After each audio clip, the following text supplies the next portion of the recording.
My brother selflessly gave me his kidney, calling it an act of love, and for months he took pride in what he had done. But something changed, something he refused to talk about. His warmth disappeared, and one day he looked at me with a pain I couldn't comprehend and said, "I wish I never did it." Not long after, the shocking truth came to light. But before we start, smash the like button and make sure to subscribe if you haven't, and hit that notification bell so that you won't miss any new stories. Right after the surgery, my brother Evan was beaming with pride, often joking, "We're connected for life now, sis," as he patted his side. His energy was infectious, and I was overwhelmed with gratitude. He visited me every day, always wearing that big, unwavering smile. A few months later, I began to notice a change in Evan. His once bright eyes had dimmed, and he often seemed lost in thought. When I asked if he was okay, he'd offer a faint smile and quickly change the subject, as if brushing it all aside. It felt like watching the sun slowly vanish behind a curtain of clouds. I couldn't understand what had caused the shift, but it was painful to see him so unlike the vibrant brother I knew. Evan began coming home later than usual, and I couldn't help but wonder what was keeping him out. I'd stay up, hoping to catch a moment to talk, but by the time he walked in, he always seemed drained. "Late meeting again?" I'd ask gently, trying not to push, but he'd just nod and brush it off. His vague, evasive answers only deepened my concern, and I found myself growing increasingly desperate to understand what had changed for him. I found myself asking again and again what was wrong, but each time, Evan would shrug it off like it was nothing. "I'm fine, don't worry," he'd say with a half-smile that never quite reached his eyes. But I wasn't convinced. The more he deflected, the deeper my worry grew. One night, I walked in on Evan deeply absorbed in a phone call, his voice low and hurried. The moment I entered, he abruptly ended the call, a nervous flicker crossing his eyes. "Who was that?" I asked, trying to keep my tone casual. "Just work," he replied quickly, shifting the conversation away. His reaction didn't sit right with me, and the air of secrecy surrounding him left me uneasy. For the first time, I felt genuinely shut out and disconnected from him. Being shut out by Evan was a strange and painful feeling. He had always been my confidant, sharing every detail of his life with me, but now it was as if he'd built an invisible wall between us. I felt like I was watching from the sidelines, left out and disconnected. I missed the days when we could talk about anything and everything without hesitation. Not knowing what was really going on with my brother left me feeling isolated and alone. To take my mind off Evan's strange behavior, I reached out to Sarah, my longtime best friend. "Want to hang out?" I texted. "Totally, let's catch up," she replied, her usual bubbly self.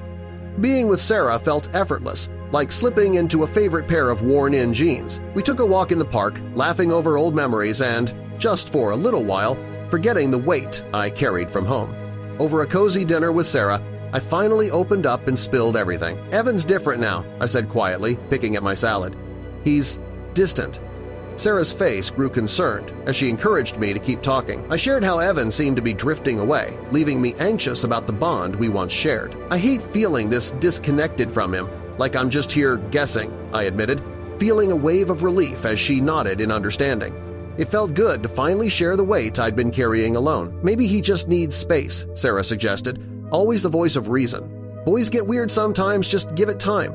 Her words made sense, yet the unease stayed like an unwelcome shadow. Determined to bridge the distance, I invited Evan for coffee. After a short pause, he agreed, and I clung to that small spark of hope.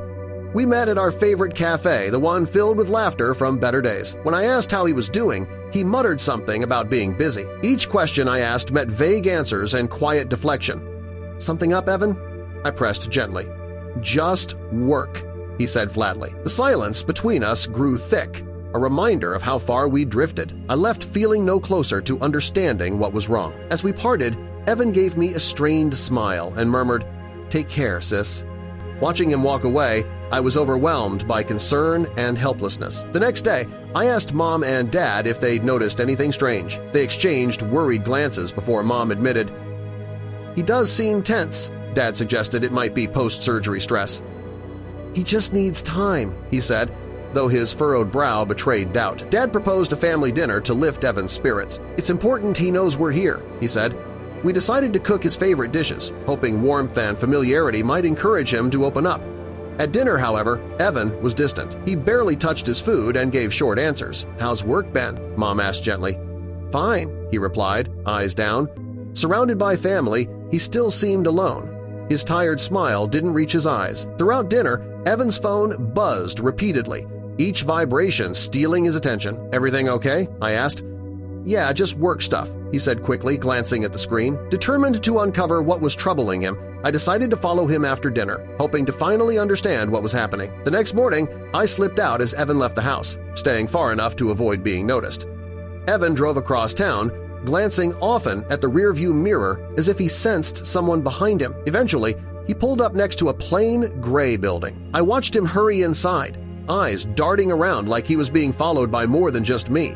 I waited in the car, heart pounding, staring at the lifeless exterior and wondering what could possibly be inside. When he finally stepped out, the light from the setting sun revealed a man who looked utterly drained.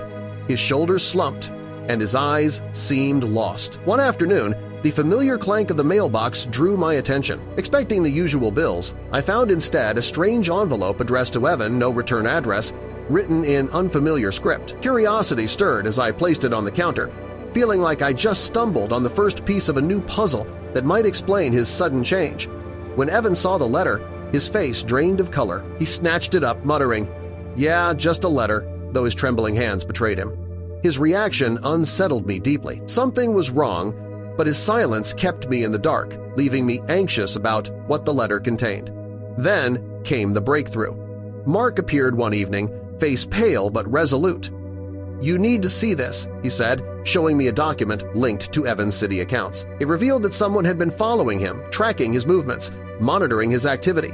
Discovering that Evan was being followed left a cold knot in my stomach. I couldn't stop picturing him, unaware he was being watched, trapped in something far bigger than we'd imagined. "We have to move quickly," I told Mark, realizing every second mattered as we plunged deeper into this web of danger. Mark laid out the evidence gently, hoping honesty would break through his silence.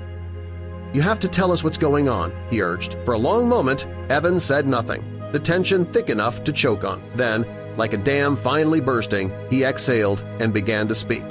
"It's all just too much," he confessed, eyes full of pain. Years of hidden fears spilled out in a rush. "I didn't mean for it to get this out of control," he said, his voice trembling. The usual guard in his eyes vanished, replaced by raw vulnerability. "I thought I could handle it on my own." In that instant, understanding hit me. He had been fighting something immense and terrifying, completely alone. Fear flickered across his face as he continued. "At first, I didn't understand what was happening," he whispered.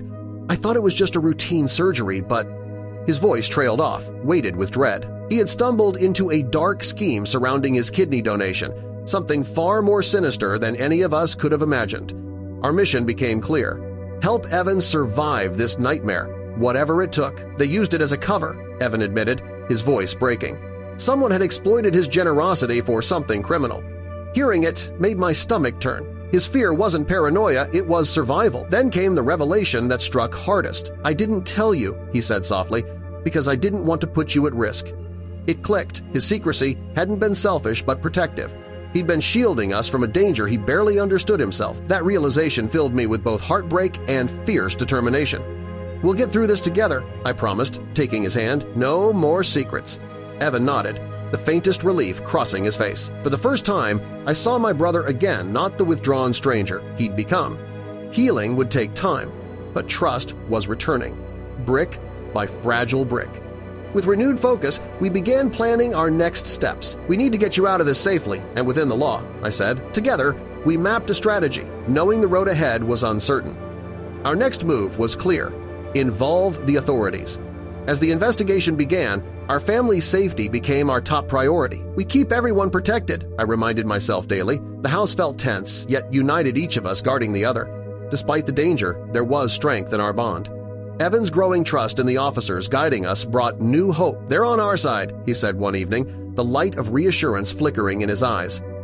Gradually, the chaos began to settle. The authorities dismantled the network that had ensnared him, and peace started to return to our lives. One evening, Evan said quietly, "We've come a long way." His voice carried both exhaustion and gratitude. The scars left behind were proof of everything we had endured, but also of our resilience. Together, we had faced fear, deceit, and loss and emerged stronger. Our family stood closer than ever, the nightmare finally behind us. The calm that followed wasn't just relief, it was the hard-won peace that only comes after surviving the storm.